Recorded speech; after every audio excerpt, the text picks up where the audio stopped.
हरिओम नमः शिवाय। मेरा आज का वीडियो इस बात पर है कि हम भगवान की तलाश में मंदिर, मस्जिद, गुरुद्वारे, गुरु, चेले, मठ दुनिया भर में भागते फिरते हैं। शास्त्रों का कहना है भगवान जी हैं हमारे अंदर, जभी तो हम बोल रहे हैं।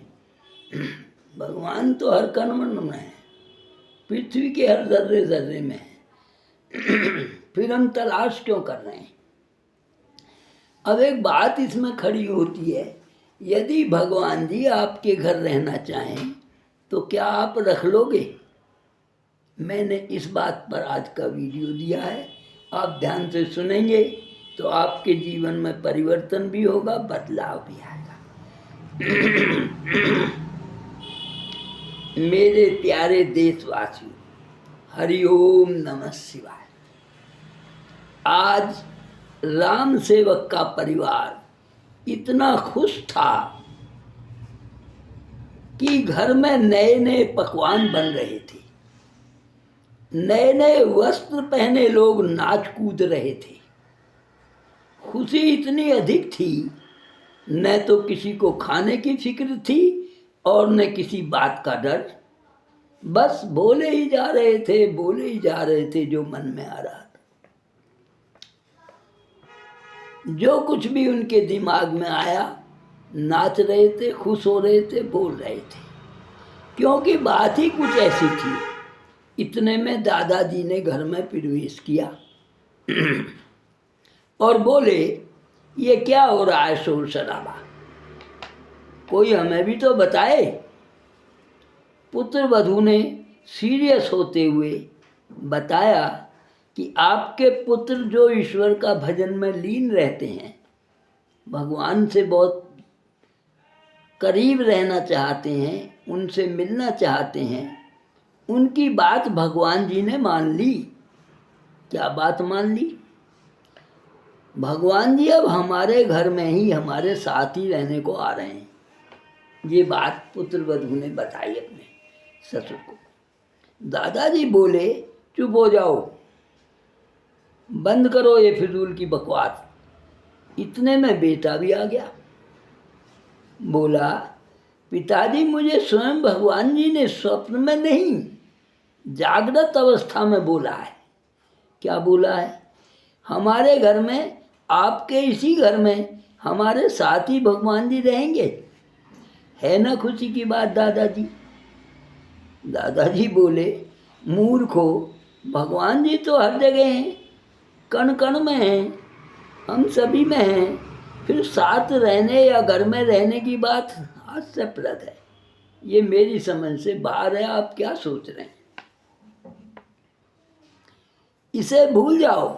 बेटे ने बताया, पिताजी भगवान जी ने कहा है तो सच ही कहा होगा, भगवान जी तो झूठ नहीं बोलेंगे। पर उन्होंने एक बात कही है कि घर वालों से पूछ लो। यदि घर वाले मान जाएं तो कुछ शर्तों के साथ हमारे घर में भगवान जी आकर रहने लग जाएंगे। और आप नाराज हो रहे हैं? भगवान जी के दर्शन के लिए लोगों ने 80 हज़ार साल तप किया, तब नहीं मिले, और हमें वो स्वयं आ रहे हैं और आप नाराज हो रहे हैं। दादाजी बोले, आपका ये विचार मुझे उचित नहीं लगता, पर परिवार तो परिवार ही होता है, और लालच में तो इनका परिवार क्या, सभी लोग लालच में अंधे हो जाते हैं। लालच ही तो हमें मूर्ख बनाता है, हमें फंसाता है और दुख देता है, पर हम उससे बाहर नहीं आ सकते। पर दादाजी को ये सब अच्छा नहीं लग रहा था। वो कह रहे थे, भगवान जी हैं तभी तो हम बोल रहे हैं, तभी हम जिंदा हैं। आप क्या कह रहे हैं मेरी समझ से बाहर है। पर परिवार की खुशी के लिए सभी बुजुर्ग, उनका मन माने या न माने, जी गहराई है, बुजुर्ग का मन नहीं मान रहा था, लेकिन परिवार की साथ देने के लिए उनका मन माने या न माने, पर परिवार का ही साथ देते हैं बुजुर्ग, क्योंकि उन्हें परिवार में रहना है। वो इतने असहाय हैं, बिना परिवार के वो जी नहीं सकते। इसलिए उन्हें साथ देना है, चाहे गलत बात भी हो। दादाजी बोले, आप जो चाहो करो, पर एक बात का ध्यान रखना। बुजुर्ग थे, तजुर्बेकार थे, तो उन्होंने एक बात बताई। क्या बताई? जो भी भगवान जी कहें उनकी आज्ञा मानने में ये सबका भला होगा। ऐसा कोई काम ना हो जाए कि भगवान जी कहें और आप ना माने।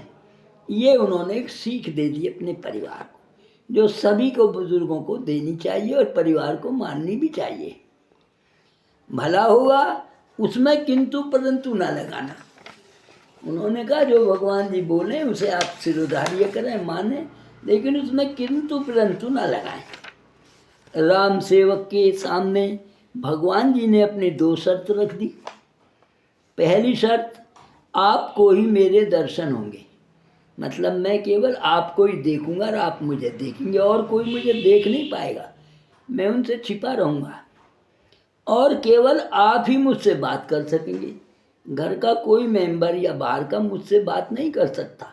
मैं जब दिखूंगा ही नहीं तो बात नहीं करेंगे, केवल आप कर सकते हैं। आप और मैं सन्मुख खड़े होकर बात कर सकते हैं। और कोई दूसरी शर्त उन्होंने एक और बताई। भगवान जी ने ये बताया, जो बात मैं राम सेवक जी आपको बताऊंगा, आपका परिवार उसे जरूर ही माने। मेरी आज्ञा का पालन आपको और आपके परिवार को करना होगा। इन शर्तों के अनुसार मैं आ जाऊंगा, तभी आपका भला होगा। उन्होंने ये लाइन भी जोड़ दी कि मैं जो बात कहूँगा वो आपके भले की ही कहूँगा, आपको नुकसान में नहीं पहुँचाऊँगा, लेकिन आपको और आपके परिवार दोनों को मानना होगा, क्योंकि आप परिवार में रहते हैं और मैं भी परिवार में आकर रहूँगा। तो यदि आपका परिवार मेरी बात नहीं मानेगा तो फिर आप देख लेना। इन शर्तों के साथ भगवान जी राम सेवक जी के घर पर रहने के लिए आ गए। राम सेवक जी जहाँ भी जाते भगवान जी साथ ही रहते और अच्छे बुरे का ज्ञान उन्हें देते रहते। दुकान पर एक ग्राहक आया, राम सेवक के लड़के ने 20 रुपये ज़्यादा वसूल लिए। भाई दुकानदार का तो काम है 2 पैसे की चीज़ 4 में बिक जाए, 6 में बिक जाए और अच्छा। वही बात उस बच्चे ने कर दी। बच्चे की ये भूल नहीं थी, ये व्यापार का ही नियम है कि जो ज़्यादा से ज़्यादा पैसे दे उसे दे दो। राम सेवक के लड़के ने 20 रुपये ज़्यादा ले लिए। भगवान जी तो देख रहे थे, वहीं खड़े थे। हो सकता है राम सेवक जी को भी ये अच्छा लगा हो कि 20 रुपये ज़्यादा ले लिए, जब ग्राहक नहीं मांग रहा क्यों वापस करें, घर में काम आ जाएंगे। ये तो विचार सभी का होता है, व्यापारियों का क्या, बिना व्यापारी का। लेकिन भगवान जी ने वापस करने को कहा। राम सेवक से वो भगवान जी बोले, इसे वापस कर दो। पहले तो लड़का पैसे वापस करने को तैयार ही नहीं था। भाई दे गया, हमारा तो काम है 2 पैसे कमाना। पर राम सेवक के समझाने से पैसे वापस कराया। उसने कहा, भाई देखो भगवान जी हमारे घर रहते हैं, पर वो दीख किसी को नहीं रहते, इसलिए कोई इसे मान रहा था, कोई नहीं मान रहा था। अब जब कोई चीज़ दिख नहीं रही तो माने क्या घर का आदमी। उसी दिन से दुकान में अच्छी आमदनी होने लगी। जैसे ही उन्होंने भगवान जी की बात मानी, दुकान का काम बढ़ गया, 2 पैसे की आमदनी ज़्यादा होने लगी। सारा परिवार भगवान जी के आने से बहुत खुश था। जब पहले 10,000 आते थे, 20, 25, 30 आने लगे तो खुश तो होना ही था। आदमी धन से ही तो खुश होता है, मन से खुश नहीं होता। मन से तो उसकी अभिलाषाएं उसे खचेड़ती रहती हैं, अब ये कर, अब ये कर, अब ये लिया। पैसे ना हो तो अभिलाषाएं भी घट जाती हैं, पैसे ही आते हैं अभिलाषाएं अपना विस्तार कर देती हैं। दीपावली का समय आ गया। दिवाली पर दुकान पर बम्पर सेल हुई। औरों की हुई ना हुई, लेकिन राम सेवक की दुकान का तो सारा ही सामान बिक गया, खूब आमदन हुई। दुकान बंद करके घर जाने ही वाले थे, भगवान जी ने राम सेवक जी के कान में कुछ कहा। तो राम सेवक ने बेटे को बताया। क्या बताया? बेटा, आज जिस रास्ते से हम घर जाते हैं उस रास्ते से नहीं जाना है, रास्ता बदल कर घर जाना है। जिस रास्ते से हम रोज आते हैं घर से, डेली का रूटीन है, आज उससे नहीं जाना है। ये बात राम जी ने राम सेवक को बताई। राम सेवक ने बेटे को बताई।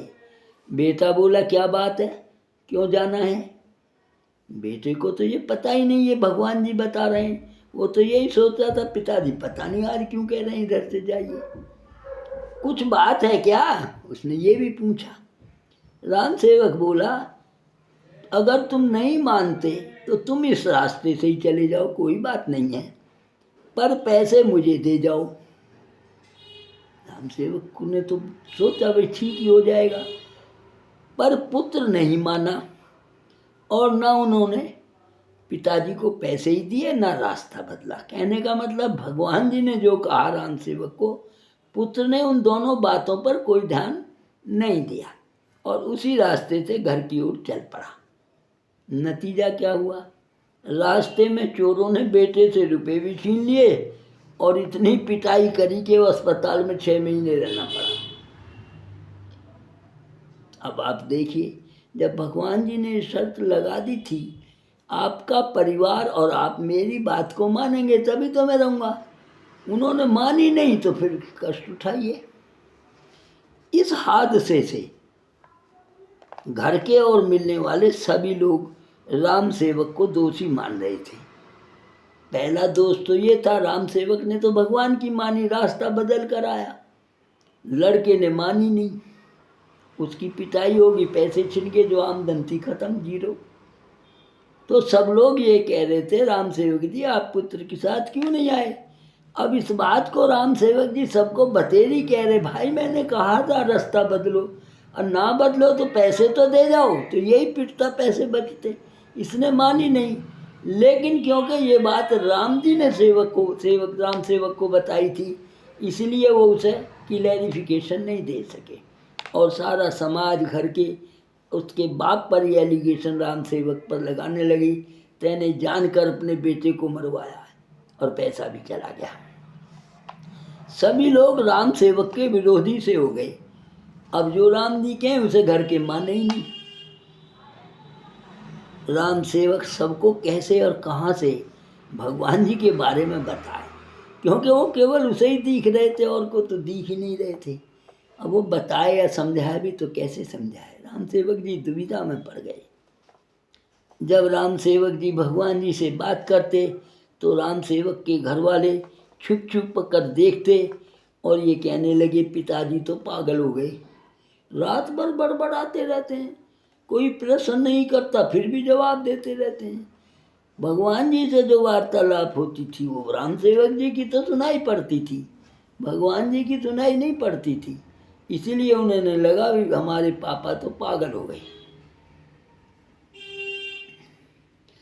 कोई कहता दिमाग चल गया, पता नहीं रात भर पापा किससे बात करते रहते हैं, क्योंकि वहाँ कोई दूसरा दिखाई नहीं पड़ता था। राम जी ने तो शर्त लगा दी थी भगवान जी ने, मैं दिखाई नहीं दूंगा तुम्हारे सिवा किसी को। जबरदस्ती सबने मिलकर राम सेवक जी को पागल करार दे दिया और पागल खाने में भर्ती कर दिया। आप देखिए राम सेवक जी ने बताया भी सारी बातें कि ये उनकी शर्त है, लेकिन फिर भी परिवार का क्या हाल है, ये समाज की बात मैं आपको बता रहा हूँ। इस वीडियो से शिक्षा मिलती है कि जिस प्राणी के साथ भगवान जी होंगे तो क्या करना पड़ेगा उसे। आप उसे सुने, अपना पाएंगे या नहीं ये आपको सोचना है, मैं तो बताऊंगा केवल। इस वीडियो से ये शिक्षा मिलती है कि जिस प्राणी के साथ या जिसके परिवार में भगवान जी होंगे या उनकी कृपा रहेगी, उनका व्रत हस्त रहेगा, उनका आशीर्वाद रहेगा, वह ईमानदार होना चाहिए, बेईमान नहीं होना चाहिए। रिश्वत नहीं लेनी चाहिए उस परिवार के किसी आदमी को, चोरी भी नहीं करनी चाहिए, सेवादार होकर ही जीवन जीना चाहिए। प्राणी जैसा भगवान जी चाहते हैं वैसा होना चाहता है, मेरे ख्याल में तो बिल्कुल भी नहीं।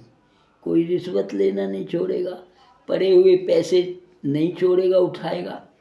और बाकी तो आप देख ही रहे हैं आप कैसा जीवन जीते, झूठ ब्याह शादी तक में बोलते हैं। जब आप एक बच्चे का 7 जन्म का नाता जोड़ रहे हैं जिस बच्चे से, उसमें भी झूठ बोल रहे हैं दोनों परिवार, तो 7 जन्म कैसे चल पाएगा वो रिश्ता?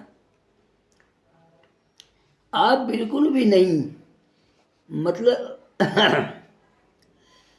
आप तो स्वार्थ, द्वेष, प्रतिस्पर्धा का जीवन जीना चाहते हैं। आपको को गाली दे एकदम रोष में आ जाएंगे, आप उसे 10 गुनी दे देंगे और फिर भी क्या कहेंगे, गाली इसने शुरू की, यही कसूरवार है, मैं थोड़ा ही हूँ। मतलब उससे 10 गुनी गाली देकर भी आप उसे ही कसूरवार ठहरा रहे हैं। भगवान जी को ये मंजूर नहीं है। भगवान जी कह रहे हैं उसको करने दो, मैं देखूंगा। पर भगवान जी का तो नंबर हम आने ही नहीं देते, खुद ही फैसले ले लेते हैं। आप जीवन भगवान जी के अनुसार नहीं जीना चाहते, प्रीति, श्रद्धा, द्वेष, बदले की भावना, चोरी करना, झूठ बोलना, रिश्वत लेना, घृणा करना, इसमें जीना चाहते हैं और अपने गलत कामों को करके कष्ट भोगते रहते हैं। और प्राणी उस जीवन को ही अच्छा मानकर जी रहा है। आपके जीवन की सत्यता को मैंने बताया है। ऐसे ही हैं हम सब लोग, मैं भी आप में हूँ, लेकिन कोई कम है, कोई ज़्यादा है। जो कम है वो सुखी है, जो पूरा ही उसमें लिप्त है वो फिर रो रहा है। क्या आप अपने जीवन में भगवान जी के बताए नियम अपनाएंगे? ये मैं आप पर छोड़ता हूँ। आप जैसा करेंगे वैसा भरेंगे। अच्छा लगे तो सब्सक्राइब, लाइक, शेयर भी करें, कमेंट ज़रूर दें। आज ये मैंने ऐसा वीडियो दिया है जो आपके जीवन में बदलाव लाना चाहिए और बदलाव आ जाएगा, बशर्ते आप इसे चाहेंगे तब। धन्यवाद, नमस्ते।